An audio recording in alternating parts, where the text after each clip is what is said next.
آخرالزمان این شکلیه که طرف تا چند سال پیش داشته قیمه امام حسین رو هم میزده و مشکی امام حسین میپوشیده، الان میاد توییت میزنه که زنده باد یزید. یخرجونهم من النور الی الظلمات که قرآن میگه یعنی همین، ناخالصی داشته باشی آخرالزمان الکت میکنه. خیلیا توی فتنه های آخرالزمان سقوط کردن. علی کریمی ها و اشکان خطیبی ها سلبریتی ان، شما میبینیدشون.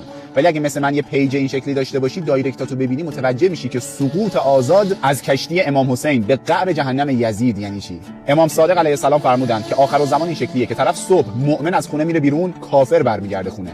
نمونه‌هاشو ببینید. اینم حواستون باشه، هر چی به ظهور امام زمان نزدیکتر بشیم، فتنه ها سخت‌تر میشه، غربال ها بیشتر میشه، اونایی که ریزش میکنن تعدادشون سر به فلک میکشه. امام صادق علیه السلام فرمودند به خدا سوگند خالص میشوید، به خدا سوگند از یکدیگر